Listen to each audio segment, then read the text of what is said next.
J'ai pas d'insultes suffisamment fortes pour décrire cette équipe, les gars. J'ai pas de mots suffisamment forts pour décrire mon dégoût aujourd'hui de cette équipe, les frères. On est nuls, on est éclatés, on pue sa grand-mère, on pue du fion, on est rincé, je sais pas, appelez ça comme vous voulez, les gars. Dites ce que vous voulez, mais c'est une catastrophe aujourd'hui. C'est une catastrophe, les frères. On pensait qu'on avait atteint le fond contre l'Atlético. On pensait que c'était fini, tu pouvais pas faire pire. Tu prends un 4-0 en une mi-temps, qu'est-ce qui pourrait se passer de pire que ça? Qu'est-ce qui pourrait se passer de pire que de se prendre un 4-0 à la mi-temps contre l'Atlético? Mais on l'a vu aujourd'hui, les gars. Et on le voit, et c'est pas fini, je suis sûr et certain, c'est pas fini, les gars. Parce qu'on l'a vu déjà même avant aujourd'hui, les frères. Quand on voit l'Atlético, la même équipe de l'Atlético qui nous a tapé 4-0 à la mi-temps. Juste derrière, ils se font taper par le Rayo Vallecano. Ils perdent 3-0 contre le Rayo Vallecano. Donc aujourd'hui, le Barça, pour moi, dans mon livre, les frères, on vaut pas mieux que le Rayo Vallecano. On pue, on est dégueulasse, on est fantomatique, on est clownesque, on est la risée de l'Europe, les frères. Je vous le dis, cette Ligue des Champions, faut la rage quitte. Cette Ligue des Champions, faut dire merci, au revoir, faut jouer une autre compétition. Moi, je vous dis, les gars, je vous dis, impossible de la jouer, cette Ligue des Champions, impossible de l'imaginer, impossible d'envisager de jouer contre Newcastle ou le PSG, les gars, dans quelques semaines. Je préfère largement qu'on déclare forfait sur tout ce qui reste encore à venir, que d'aller se faire humilier encore une fois, les gars. Parce que là, t'as joué contre Gérone. 15e de Liga, avec plusieurs joueurs blessés. Et non seulement t'as pas réussi à les battre, mais en plus de ça, ils t'ont tapé. Et en plus de ça, les gars, vous savez ce qui me rend fou encore plus, les frères? C'est que là, aujourd'hui, ton meilleur joueur, c'est ton gardien. Si t'as pas un Joan Garcia aujourd'hui, tu te fais humilier. Tu te prends tu te fais humilier, tu t'es déjà fait humilier suffisamment, mais ça aurait été encore pire. Ça aurait été encore pire que ça. Je vous le dis, les gars, si aujourd'hui t'as pas Joan Garcia dans les buts, qui te fait un match héroïque, ce maillot, tu le retires, c'est fini, tu le déposes sur le côté, c'est terminé, les gars. Faut faire faillite, les gars. Faut déposer la clé sous la porte. Non mais les gars, au bout d'un moment, mais vous vous rendez compte jusqu'où ça va aller comme ça? Jusqu'où ça va aller comme ça? On devient la chienne de Gérone. À chaque fois qu'on va les affronter, on commence à se trembler dessus. Déjà au match aller, on a souffert. La saison dernière, c'était un peu mieux. Il y a 2 ans, on n'en parle même pas. On se fait taper à l'aller comme au retour. Voilà, aujourd'hui, le Barça c'est devenu la chienne de Catalogne. À chaque fois qu'on affronte Gérone, on se fait taper contre eux, les frères. C'est incroyable. C'est incroyable, les frères. Et le pire, c'est qu'on le savait. Et le pire, c'est qu'on le savait. On le savait, les gars. Personne n'était serein pour ce match. Personne d'objectif avant ce match était totalement serein avant d'affronter Gérone.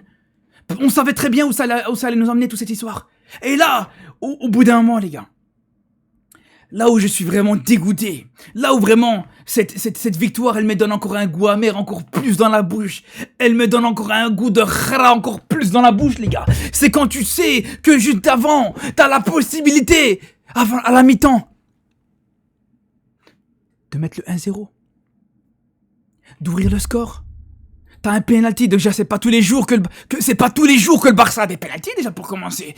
Quand le Barça a des penaltys, c'est jour de fête. On va pas se mentir, les gars. Quand le Barça a penalty, c'est Noël pour nous, c'est la fête, l'Aïd, le Ramadan, ce que vous voulez, les gars. C'est Hanouka. Quand on a un penalty, on crie tous Mazel Tov, les frères. Mais au bout d'un moment, les gars, il faut les exploiter, ces penaltys. C'est pas possible. On n'a déjà jamais de penalty, mais on n'arrive pas à les exploiter. Mais c'est même pas ça le problème. Yamal, qui t'a demandé d'aller chercher ce penalty? Qui t'a demandé d'aller toucher ce penalty? Qui t'a demandé d'aller le tirer? Qu'est-ce qui t'a demandé de faire ça? Pourquoi tu t'es mis dans un bourbier comme ça tout seul? Laisse ce ballon à Rafinha! Laisse le ballon à Rafinha! Qui t'a demandé d'aller tirer ce penalty? Qui t'a demandé d'aller prendre cette prise? T'as 12 ans et demi, mon frère! T'as 12 ans et demi! Qui te demande de prendre cette responsabilité? C'est comme si moi, les gars, c'est comme si moi, à 6 ans, je me lève le matin à 5h du matin, je prends ma mallette, je vais au travail pour aller nourrir ma famille. C'est la même chose. Frérot, t'as pas encore de poils sur le menton, t'es là, tu veux porter tout un club sur ton dos. Frère, redescends, laisse ce penalty à Rafinha. Ou à Olmo, ou à des joueurs expérimentés, toi reste sur le côté et regarde faire. Non, c'est trop. Yamal.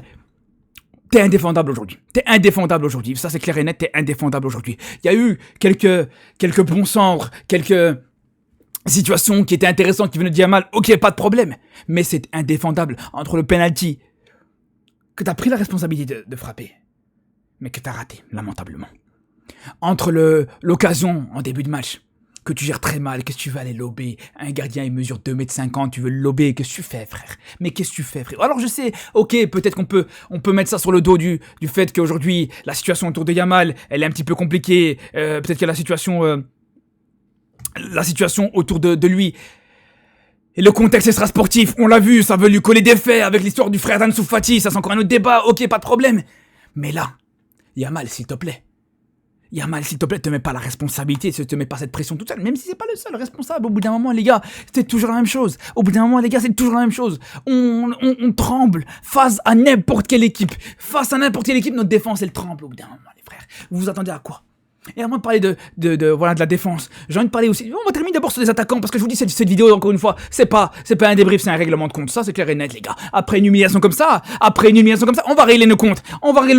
Fermine, pourquoi à chaque fois que t'as un ballon que tu touches dans les pieds, tu te sens obligé de frapper à chaque fois. À chaque fois, il se sent obligé de frapper. À chaque fois, il doit frapper. Frère, t'as le feu dans les jambes, mon frère. T'as le feu dans les jambes. Il y a ta copine, elle est en tribune, que tu veux impressionner, frère. Pourquoi à chaque fois tu veux frapper? Pourquoi à chaque fois t'as un foutu ballon? T'es dans n'importe quelle position, n'importe quelle zone, tu veux frapper absolument. Tu viens d'acheter une nouvelle paire, tu veux la tester, c'est ça? Tu veux tester ta nouvelle paire, frère. Joue plus simple. Centre, passe en retrait. On l'a jamais vu faire autre chose que frapper. À chaque fois, il frappe. Alors ok, t'as une bonne frappe. Alors ok, t'as une bonne qualité de frappe, mais le fais pas à chaque fois. Varie un petit peu, toi aussi, frère. Non, parce que toi aussi, t'es rincé, mon frère. Toi aussi, t'es éclaté. Fermine, les gars, au bout d'un moment, les gars, faut se le dire. Son manque de régularité. Le mec, il est là. Un match sur 3. Non, les gars, moi, ce joueur, lui aussi, les frères, ça devient vraiment, vraiment, vraiment compliqué, les frères. Vraiment, vraiment très compliqué. Mais on parle des jeunes joueurs. Des joueurs un peu plus frais. Des joueurs un peu plus jeunes. Qui manquent d'expérience. Mais on a un joueur d'expérience, les gars. Qui est censé te faire gagner ce genre de match. On a un joueur d'expérience qui est censé t'apporter au final cette expérience. Te montrer un peu c'est quoi. Souffrir dans les gros rendez-vous. Et aller chercher un but, aller chercher une égalisation. Ce chien de Lewandowski, encore une fois, les gars. Le mec a un centre, j'ai jamais vu. Wallah, les gars, c'est du jamais vu. Le mec a un centre. Déjà, un centre que tu veux nulle part, carrément. Nulle part, tu sais même pas d'où il vient. C'est du jamais vu. Le mec s'est mis en boule. Le mec, sur le centre, il s'est mis en boule. J'ai jamais vu ça. C'est frérot. Frérot, c'est quoi ça? T'es un raton laveur. Ça, c'est un réflexe de survie d'un raton laveur, les frères. Se mettre en boule quand il y a du danger, c'est un réflexe de raton laveur. Le mec s'est mis en boule sur un centre. C'est du jamais vu, les gars. C'est du jamais vu, les frères. C'est quoi ce délire? C'est là où je vous dis, les gars, il y a rien qui va. Les gars. Je parle de Lewandowski, mais Ferran Torres, encore une fois, c'est pas mieux. Ferran Torres, les gars, au bout d'un moment. On joue à 10. Tu joues à 10. Quand t'as Ferran Torres, Lewandowski, peu importe. Tu joues à 10. Tu sais que tu joues à 10. Tu peux pas compter sur eux. T'as pas d'attaquant. T'as pas de numéro 9. T'as aucun numéro 9 aujourd'hui sur qui tu peux compter. Ferran Torres, fantomatique aujourd'hui. Fantomatique. Un trou noir à ballon. Tous les ballons qu'il touchait, il les perdait, les gars. Et voilà. On se prend des buts. On se prend un but de Thomas Lemar. 2026, les gars. Thomas Lemar. Le mec a fait 11 matchs en 2 ans. Il marque contre nous. En fait, voilà. Nous, on est l'assistante sociale de la Liga. Nous, en fait, voilà. On est la psy de la Liga, en fait, tout simplement. En fait, dès qu'il y a un joueur qui est pas dans un bon mood, qui veut se relancer, on le relance. Il faut jouer contre le Barça pour qu'il se relance. C'était le cas avec Julián Álvarez, qui a plus marqué depuis, je crois, le mois de novembre. Il marque contre nous. Griezmann aussi, on se prend des buts de Griezmann. En 2026, on s'est pris un but au match aller, on se prend un but de Witsel. Voilà, les gars. Des joueurs qui marquent jamais avant, qui marquent jamais après, mais contre nous, voilà, ils se transforment. Ils sont à leur prime. Je suis sûr, demain, on fait un match contre des anciens vétérans. On joue contre Cantona, Thierry Henry, je sais pas, n'importe qui. Je suis sûr qu'ils seraient capables de marquer contre nous. C'est une catastrophe, les gars. C'est une catastrophe. On est vraiment, vraiment la risée de l'Europe, les frères. On est vraiment la risée de l'Europe, les gars. Je comprends pas comment on a fait pour arriver aussi bas. Alors ouais, c'est vrai que il y a un Barça, je vous dis à chaque fois, avec Pedri, Yamal et Rafinha. et un Barça sans ces 3 joueurs-là. Quand il manque un de ces 3 joueurs-là, tu sais que c'est gâté. Ça peut être n'importe quelle équipe en face. Tu sais que tu voudras pas mieux que contre que je sais pas qu'une équipe de milieu de tableau la Liga ou qui joue le maintien en Liga. On le sait les gars. Il te manque un de ces 3 joueurs-là, c'est terminé. T'es obligé d'avoir toute ton équipe au complet, voilà, ton 11 au complet, tout le monde est là pour être bon. Et c'est ça le problème, les gars. C'est ça le problème. Tu sais que ça sera pas le cas. Alors ouais, ça remonte à un problème plus profond. On n'a pas de banc, on n'a pas de... Ok, d'accord, pas de problème. Mais à un moment, tu joues contre Gérone. Tu joues contre Gérone. Gérone, et t'arrives pas à être un peu plus dangereux. Même contre Gérone, t'arrives pas à être plus dangereux que ça. C'est là au bout d'un moment, faut aller se faire foutre gentiment, les gars. Faut aller se faire foutre gentiment, les frères, au bout d'un moment. Alors ouais, c'est vrai que... Deuxième but, très sévère. Très sévère. Je pense que, pour moi, il doit pas être validé. Mais ça n'empêche pas qu'on pue sa grand-mère, les gars. On pue sa grand-mère. Dans tous les cas, qu'ils le mettent ou pas, franchement, au moment où le but a été... l'arbitre était en train de checker si le but allait être validé ou pas, je me disais, vas-y, rien qu'accepte-le. Valide-le, le but. On n'est plus à ça près. J'en ai plus rien à foutre, les gars. On n'est plus à ça près, les gars. On se retrouve deuxième derrière le Real Madrid. Le pire Real Madrid de l'histoire. Derrière Arbeloa. Arbeloa est premier de la Liga. On leur a donné cadeau cette première place. Comment on peut se retrouver derrière ce Real Madrid-là, les gars? Comment on peut arriver à se retrouver deuxième actuellement? C'est honteux. C'est honteux. Alors, je parle de l'attaque depuis le début du match. Encore une fois, même le milieu de terrain, c'était pas exceptionnel. Mais la défense aussi, les gars. Alors, ce qui est paradoxal, c'est que Koundé a été très bon aujourd'hui. Koundé a été très bon. A été bon aujourd'hui. Mais encore une fois, les frères, ce que je vous disais dans une de mes dernières vidéos que j'ai pu faire en fin de semaine passée, quand je suis revenu un petit peu à froid sur l'élimination, ouais, l'absus révélateur. Là, quand je suis revenu à froid sur la défaite contre l'Atlético, je vous avais dit, les gars, on a un problème aujourd'hui, c'est à chaque fois cette tendance à très mal gérer la largeur. Cette tendance à chaque fois à laisser toujours le joueur opposé tout seul. C'était le cas, on l'a bien vu avec l'Atlético, c'était le cas avec Lookman, qui était H24 constamment solo. Là, c'était le cas aussi encore une fois avec Bryan Gil. Même chose, toujours la même chose. Et surtout Koundé qui a ce problème-là, même si au final, paradoxalement, c'est pas sur Koundé que ça a été problématique, mais c'est sur Gérard Martin. Et Gérard Martin qui nous coûte ce but-là sur Lemar. Parce qu'il n'a pas ce réflexe de resserrer juste derrière. Même le focus, il est dégueulasse aujourd'hui. Tout est dégueulasse aujourd'hui, de toute façon. Gérard Martin, qu'est-ce que tu fais, frère? Tu fais un bon match. Gérard Martin a été très bon. Gérard Martin a été très bon aujourd'hui. Mais là, il n'a pas le droit. Sur le but, il n'a pas le droit de faire cette erreur de marquage comme ça. Il doit resserrer. Il doit resserrer tous les jours sur Thomas Lemar.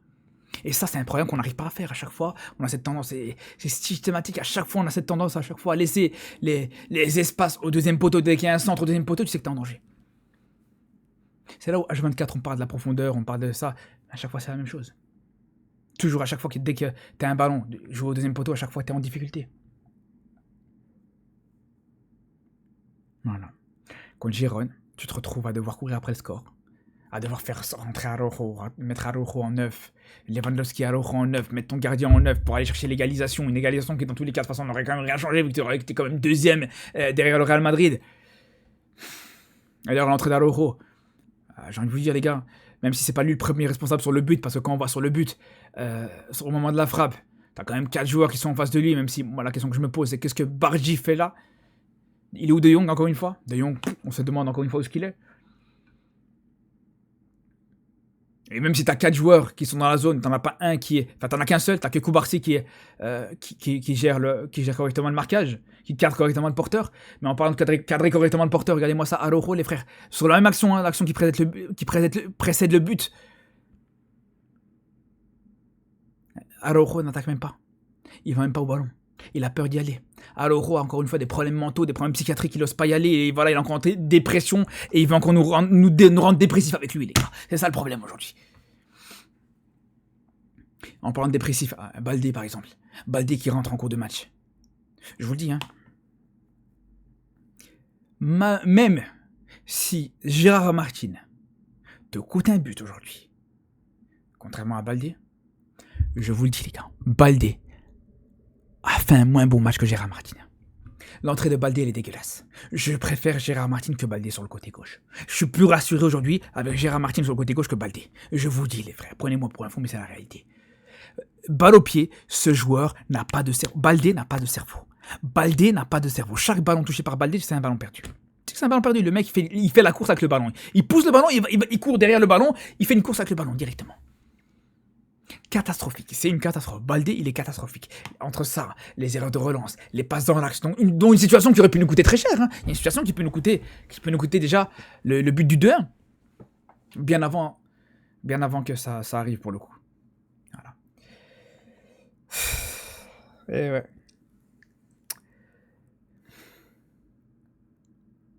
À quelle sauce on va être mangé maintenant en Ligue des Champions? Seule chose à espérer, que Rafinha reste à 100%, revienne à 100%, que Pedri revienne de blessure, qu'il soit à 100% avant la finale, avant les huitièmes de finale. C'est tout ce qu'on peut espérer. Là, je suis dans un état d'esprit où j'espère même plus gagner avec des champions. Là, j'espère même plus gagner avec des champions. La seule chose que j'espère là actuellement, c'est d'éviter une humiliation, encore une humiliation, les gars. C'est tout ce que j'espère. Bref. Allez vous laver. Franchement, vous puez la défaite. Franchement, vraiment. Vous puez la défaite. S'il vous plaît. Un peu d'amour propre, un peu de dignité. S'il vous plaît, c'est tout ce qu'on vous demande. Tu te prends des buts, en plus des buts largement évitables. Sur des erreurs de marquage, sur des situations comme ça. C'est là où ça me rend encore plus fou, les gars. Bref. À très vite, les gars. On se dit à très vite. Et prenez soin de vous.